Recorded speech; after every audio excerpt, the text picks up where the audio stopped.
Assalamualaikum warahmatullahi wabarakatuh.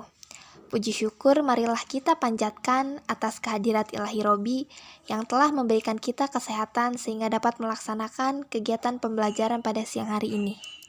Baiklah, kami dari kelompok 10 yang berjumlah 3 orang, yaitu saya Suci Rahayu dengan NIM 1914237 dan dua rekan saya, yaitu Rita Puspaningsih dengan NIM 1914232 dan Iqbal Maulana dengan NIM 1914240 akan mempresentasikan hasil diskusi kami mengenai auditing dengan judul Variable Sampling untuk Pengujian Substantif. Maka dari itu, mohon disimak ya teman-teman. Assalamualaikum warahmatullahi wabarakatuh. Nama saya Rita Puspaningsih dengan NIM 1914232. Nah, pada materi pertama, saya akan menjelaskan mengenai variable sampling.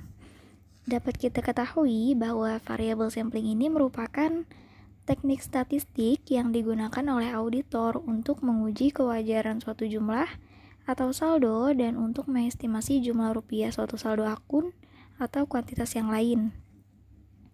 Dalam pengujian substantif, auditor dapat menghadapi dua keputusan. Yang pertama yaitu melakukan estimasi suatu jumlah, dan yang kedua menguji kewajaran suatu jumlah. Nah, pada poin pertama yaitu melakukan estimasi suatu jumlah. Nah, jika variabel sampling ini digunakan untuk memperkirakan saldo suatu akun, hasil perhitungannya itu akan berupa nilai rupiah, ditambah atau dikurangi dengan suatu interval jumlah rupiah pada tingkat kepercayaan yang diinginkan. Nah, variabel sampling untuk memperkirakan saldo suatu akun itu digunakan oleh auditor dalam kondisi jika klien tidak menyajikan suatu jumlah yang dapat dianggap benar dan jika suatu saldo akun ditentukan dengan statistical sampling. Nah, pada poin kedua yaitu menguji kewajaran suatu jumlah. Auditor dapat menggunakan variable sampling untuk menilai kewajaran saldo suatu unsur yang dicantumkan di dalam laporan keuangan. Materi selanjutnya yaitu mengenai variable sampling untuk uji hipotesis. Nah, tujuan pengambilan sampel dalam pengujian substantif ini ada dua. Yang pertama itu untuk menentukan jumlah saldo akun yang dianggap benar oleh auditor dengan menggunakan teknik penaksiran atau estimasi berdasarkan hasil pemeriksaan terhadap sampel. Dan yang kedua, untuk menentukan apakah auditor dapat menerima bahwa perbedaan antara jumlah yang ditaksir tersebut dengan jumlah yang bersangkutan di dalam buku secara material benar atau menolaknya sebagai sesuatu yang secara material keliru. Uji hipotesis ini bertujuan untuk membedakan dua kemungkinan yang saling meniadakan hipotesis nol atau HO dan hipotesis alternatif atau H1. Dalam pengujian substantif, auditor harus memilih satu di antara dua alternatif. Nah, yang pertama itu adalah hipotesis nol, bahwa nilai yang tercatat di dalam buku secara material benar, dan hipotesis alternatif atau H1, bahwa nilai yang tercatat di dalam buku secara material itu tidak benar. Adapun simbol untuk menyatakan pilihan satu di antara dua alternatif tersebut adalah sebagai berikut. Yang pertama adalah BV atau book value, yaitu nilai yang tercantum di dalam buku klien. Yang kedua ada AV, audited value, yaitu nilai hasil audit yang ditaksir dari pemeriksaan terhadap sampel. Yang terakhir itu ada A, acceptable precision, yaitu besarnya penyimpangan dari saldo populasi yang masih dapat diterima oleh auditor. Dalam simbol hipotesis 0 atau HO dan hipotesis alternatif atau H1 dapat dinyatakan bahwa HO dibagi nilai mutlak AV min BV kurang dari A, dan H1 sama dengan nilai mutlak AV min BV lebih dari sama dengan A. Selanjutnya yaitu penentuan populasi. Nah, dalam menentukan populasi ini, auditor harus mempertimbangkan 3 kondisi.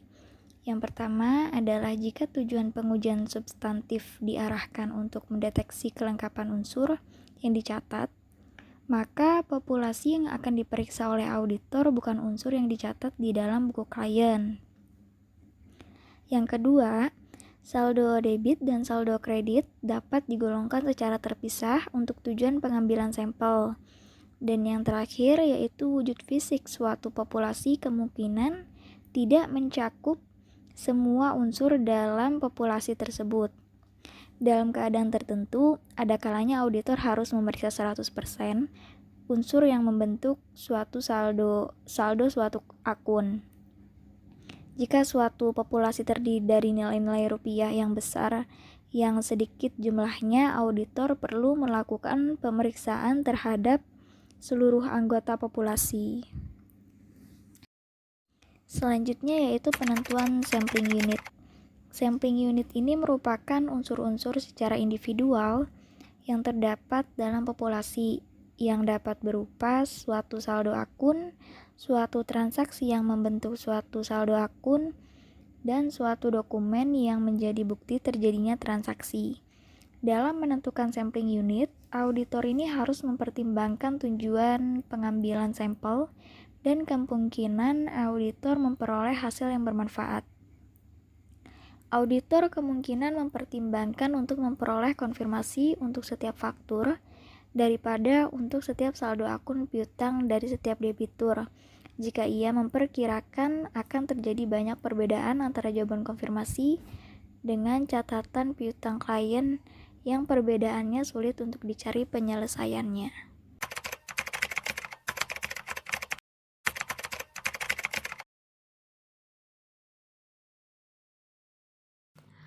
Penentuan besarnya sampel.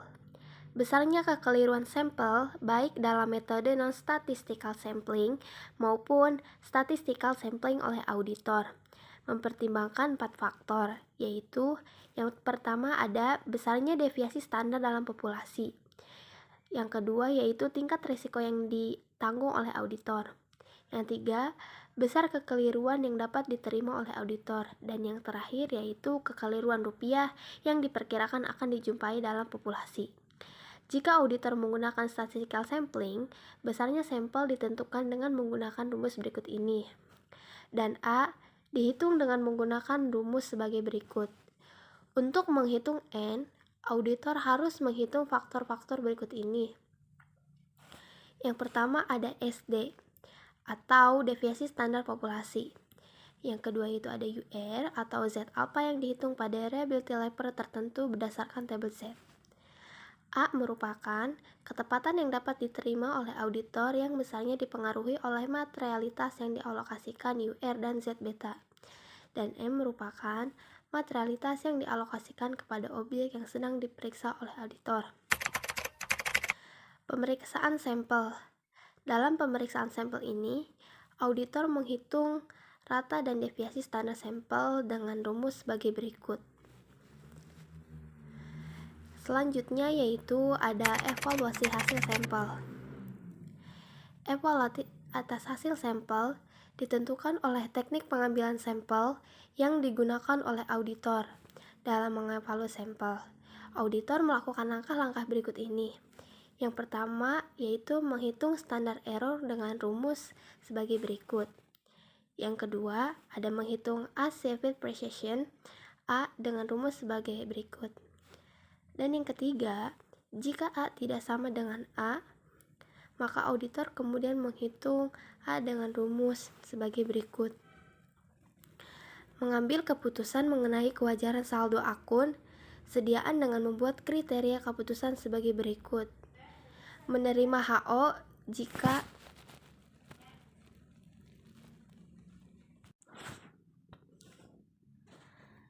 menolak HO jika sebagai berikut. Selanjutnya ada variabel sampling untuk estimasi. Pengujian substantif dapat dilakukan dengan salah satu di antara 3 cara pengambilan sampel berikut ini. Yang pertama ada non-statistical sample. Dalam non-statistical sampling, auditor memilih sampel dan mengevaluasi hasil pemeriksaan sampel berdasarkan pertimbangan pribadinya, sehingga hasil pengujian substantifnya sangat dipengaruhi oleh pertimbangan-pertimbangan pribadi auditor. Yang kedua, ada classical statistical sampling. Classical statistical sampling juga dapat digunakan oleh auditor dalam pengujian substantif jika populasi yang dihadapinya berisi banyak perbedaan antara jumlah yang dicatat dalam buku dengan jumlah menurut pemeriksaan yang telah dilakukan oleh auditor. Yang ketiga, ada probability proportional to size sampling. Dalam hal ini merupakan teknik statistik yang digunakan dalam pengujian substantif, terutama jika populasi berisi sedikit jumlah overstatement yang menyangkut nilai rupiah yang besar.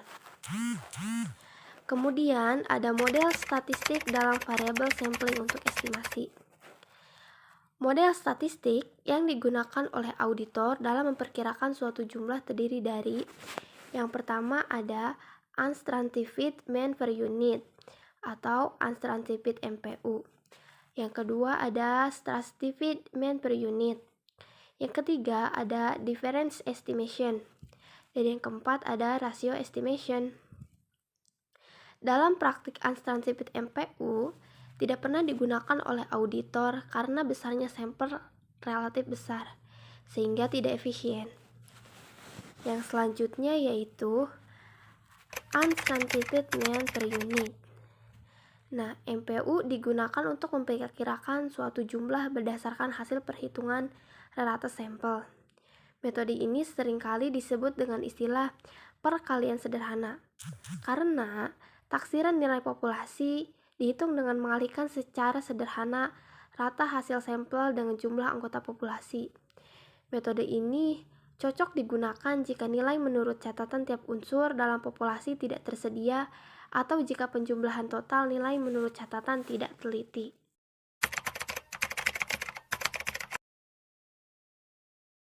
Saya akan melanjutkan materi yang selanjutnya, yaitu mengenai tahap-tahap variabel sampling untuk estimasi. Yang pertama, yaitu menentukan tujuan sampel. Tujuan pengambilan sampel dalam variabel sampling untuk estimasi ditujukan, yaitu untuk menghitung saldo populasi berdasarkan rumus saldo populasi yang seharusnya sama dengan EAV plus minus A. EAV adalah Accepted Audited Value yang dihitung dengan rumus sebagai berikut. Yang kedua yaitu menentukan populasi. Populasi yang akan diambil sampelnya adalah saldo persediaan yang tercantum di dalam tiap kartu sediaan. Yang ketiga yaitu menentukan sampling unit. Dalam pengujian substantif ini, auditor memilih saldo sediaan yang tercantum di dalam kartu sediaan sebagai sampling unit. Yang keempat yaitu menentukan besarnya sampel. Besarnya sampel dalam kurung N ditentukan dengan rumus sebagai berikut. Adjustment untuk populasi yang terbatas, finite population, sebagai berikut rumusnya. Penentuan besarnya A, acceptable precision, tidak dipengaruhi oleh resiko beta seperti halnya dengan yang dilakukan oleh auditor dalam uji hipotesis. Langkah penentuan besarnya sampel atau N adalah sebagai berikut. Yang pertama yaitu penentuan deviasi standar populasi. Yang kedua yaitu penentuan UR berdasarkan reliability level yang telah ditetapkan oleh auditor. Yang ketiga yaitu penentuan ketetapan yang diterima oleh auditor. Yang keempat yaitu penentuan besarnya sampel N dengan rumus sebagai berikut. Adjustment besarnya sampel karena auditor menghadapi finite population. Rumusnya sebagai berikut. Selanjutnya itu menentukan metode pilihan sampel. Pemilihan sampel dapat dilakukan dengan bantuan tabel angka acak atau angka acak yang dihasilkan dengan komputer. Yaitu selanjutnya yang keenam memeriksa sampel. Dan yang terakhir yang ketujuh mengevaluasi hasil sampel. Mengevaluasi hasil sampel. Evaluasi hasil sampel dilakukan oleh auditor melalui 4 langkah sebagai berikut. Yang pertama yaitu menghitung standar error dengan rumus sebagai berikut. Dan yang kedua yaitu menghitung achieve precision A dengan rumus sebagai berikut. Dan yang C, karena A lebih kecil dari A, maka auditor tidak perlu menambah besarnya sampel. Jika A lebih besar dari A, auditor harus menambah besarnya sampel menjadi N yang disesuaikan, yang dihitung dengan rumus sebagai berikut. Dan yang keempat yaitu menghitung expected audition value. Dan yang kelima yaitu estimasi saldo sediaan dalam populasi dengan menggunakan interval estimate. Dan yang keenam yaitu menarik kesimpulan mengenai populasi atas dasar hasil pemeriksaan terhadap sampel. Pembahasan selanjutnya yaitu mengenai stratified mean per unit.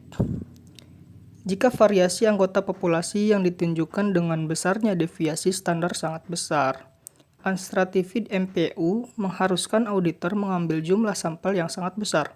Dengan demikian, unstratified sampling menjadi tidak efisien jika digunakan untuk populasi yang deviasi standarnya tinggi. Untuk mengatasi masalah ini, populasi dibagi menjadi beberapa strata, sehingga rata tertimbang deviasi standar tiap strata menjadi lebih kecil. Stratified MPU digunakan untuk populasi yang diperkirakan tidak memiliki variasi yang besar. Pembahasan selanjutnya yaitu mengenai variable sampling untuk estimasi stratified mean per unit. Langkah yang pertama yaitu menentukan tujuan pengambilan sampel. Pengambilan sampel dalam variable sampling untuk estimasi adalah sebagai berikut. Langkah yang kedua yaitu menentukan populasi. Langkah yang ketiga yaitu menentukan sampling unit. Dalam pengujian substantif ini, auditor memilih saldo sediaan yang tercantum dalam kartu sediaan sebagai sampling unit. Langkah yang keempat yaitu menentukan besarnya sampel. Jika auditor menghadapi stratified population, besarnya sampel N ditentukan untuk setiap strata dengan rumus sebagai berikut. Jika ada NI yang lebih besar, maka auditor menggunakan besarnya populasi sebagai besarnya sampel untuk strata tersebut, dan kemudian menghitung kembali besarnya sampel untuk strata sisanya. Langkah penentuan besarnya sampel untuk penentuan strata populasi N adalah sebagai berikut. Yaitu yang pertama menentukan deviasi standar tiap strata populasi. Yang kedua yaitu penentuan UR berdasarkan reliability level yang telah ditetapkan oleh auditor. Yang ketiga yaitu penentuan ketetapan yang dapat diterima oleh auditor. Yang keempat yaitu penentuan besarnya sampel untuk tiap strata populasi NI dengan rumus sebagai berikut. Langkah yang kelima yaitu menentukan metode pemilihan sampel. Pemilihan sampel tersebut bisa dilakukan dengan bantuan tabel angka acak yang dihasilkan dengan komputer. Langkah yang keenam yaitu memeriksa sampel. Langkah yang ketujuh yaitu mengevaluasi hasil sampel. Evaluasi hasil sampel dilakukan oleh auditor melalui 4 langkah sebagai berikut. Yang pertama yaitu menghitung achieve precision A dengan rumus sebagai berikut. Jika suatu strata populasi diambil seluruh anggotanya sebagai anggota sampel, maka strata populasi ini tidak akan mempengaruhi perhitungan, sehingga tidak diikutsertakan dalam perhitungan. Yang kedua yaitu jika A lebih kecil dari atau sama dengan A, maka auditor tidak perlu menambahkan besarnya sampel.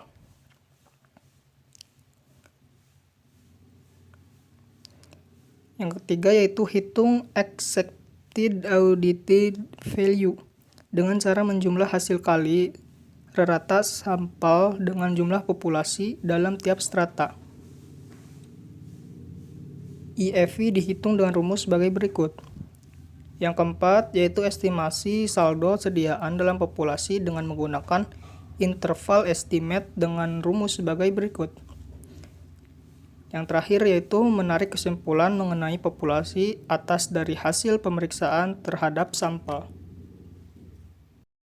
Terima kasih atas perhatiannya. Apabila teman-teman ingin menanyakan sesuatu, silahkan tanyakan saja di Google Classroom. Mungkin hanya ini saja yang dapat kelompok kami sampaikan. Kurang dan lebihnya mohon maaf. Wabillahi taufiq wal hidayah. Wassalamualaikum warahmatullahi wabarakatuh.